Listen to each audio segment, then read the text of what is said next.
Welcome to SP classes. Shubh Pathshala में सभी विद्यार्थियों का स्वागत है।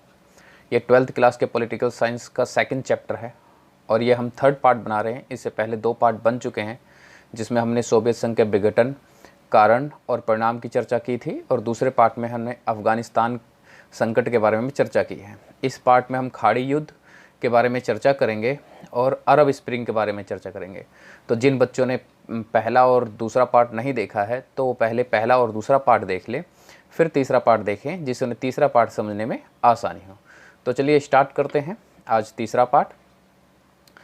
तो देखिए, सबसे पहले खाड़ी युद्ध दे रखा है। तो खाड़ी युद्ध है क्या, इससे पहले ये समझ लीजिए कि खाड़ी देश किन्हें कहते हैं। तो मध्य पूर्व की जो एशिया के जो देश हैं उनको हम खाड़ी देश कहते हैं, जैसे कि अरब हो गया, ईरान हो गया, इराक हो गया, ठीक है, कुवैत हो गया। इन सबको खाड़ी देश कहा जाता है। इन सारे देशों में एक तरह से कह सकते हो पेट्रोलियम के जो संसाधन हैं वो काफ़ी ज़्यादा हैं, जिस कारण इनको खाड़ी देश कहा जाता है।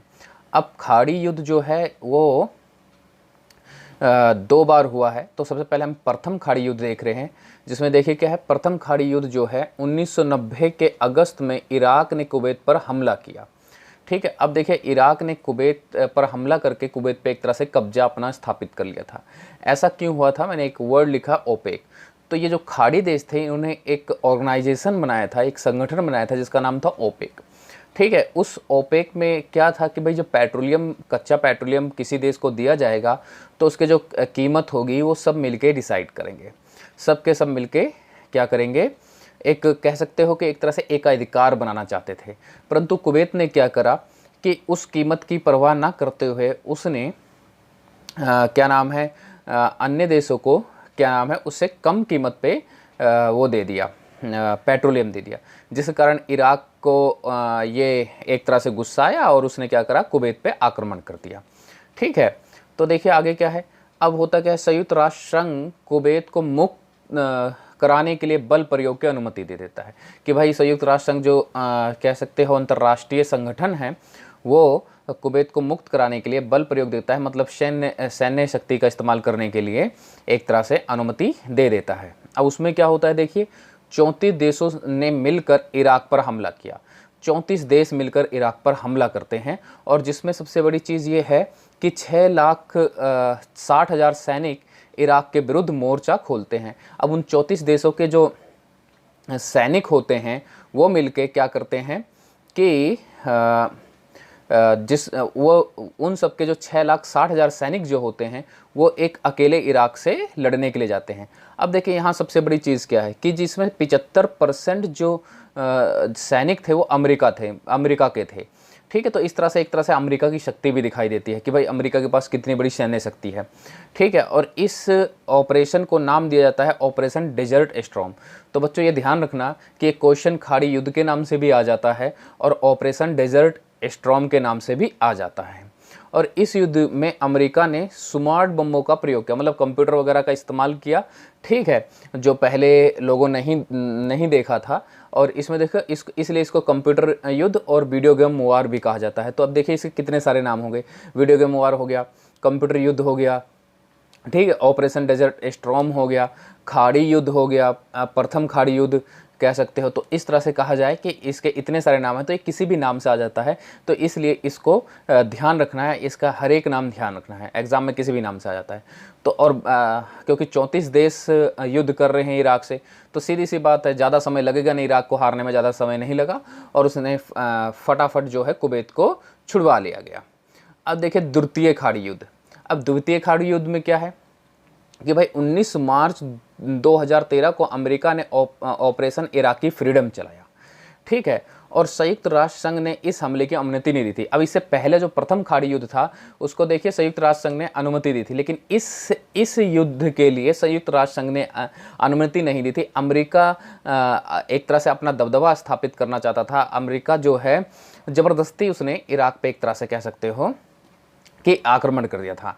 अब इसमें क्या है, अमेरिका ने इराक पे हमले के निम्नलिखित तर्क दिए। देखिए क्या क्या दिया तर्क दिए। इराक में सामूहिक नरसंहार के हथियार मौजूद हैं, इराक आतंकवाद को बढ़ावा देता है और इराक तानाशाह शासक है, वहाँ के नागरिकों की हत्या हो रही है। तो देखिए इसमें ये तो ठीक ठाक ही था कि भाई इराक में तानाशाह शासक है और नागरिकों की हत्या हो रही है, परंतु इससे पहले जो नरसंहार या संहार के हथियार की बात की गई थी, ये कुछ मिला नहीं था।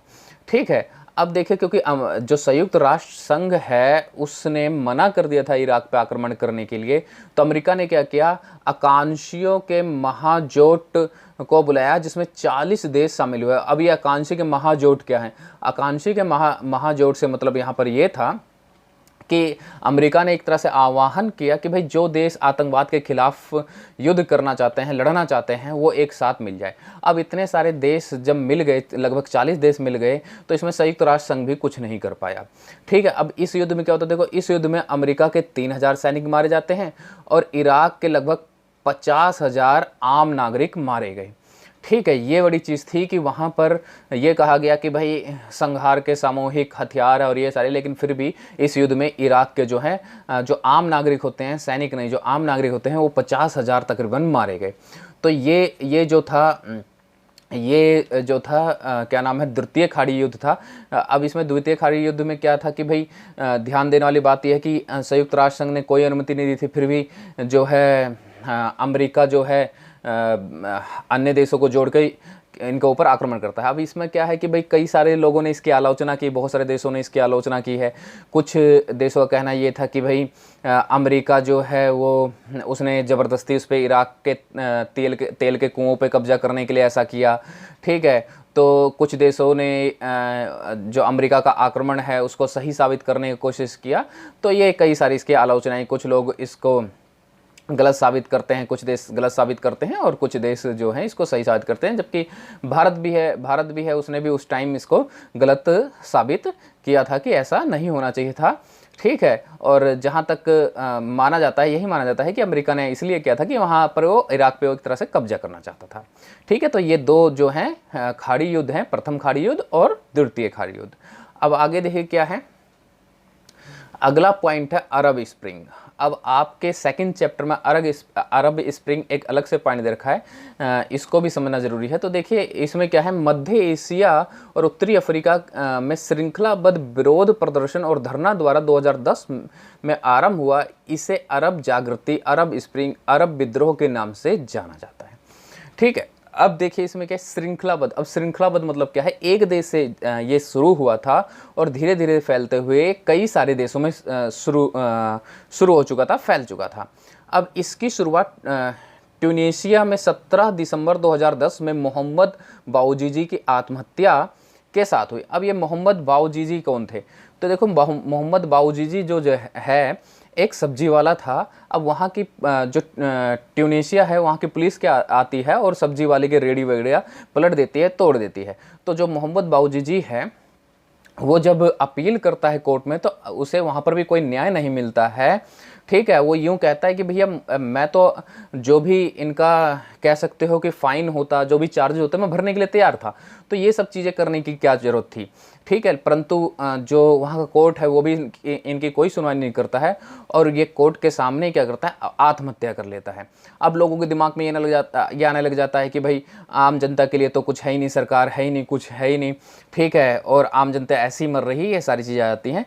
और देखिए ट्यूनीशिया से ये जो है जो कह सकते हो धरना प्रदर्शन और विद्रोह शुरू होता है और शुरू होते होते ये कई सारे देशों में फैल जाता है, जिसमें देखिए Bahrain, Syria, Algeria, Iraq, Sudan, Kuwait, Morocco, Arab तथा फ़लस्तीन आदि देशों में जन विरोध शुरू हो जाता है। ठीक है, किसके खिलाफ, सिर्फ इसी खिलाफ कि जो सरकार है तानाशाह हो रही है, हमें भी एक तरह से कुछ अधिकार चाहिए, ये सारी चीज़ें, और आम जनता के लिए न्याय नहीं बना है।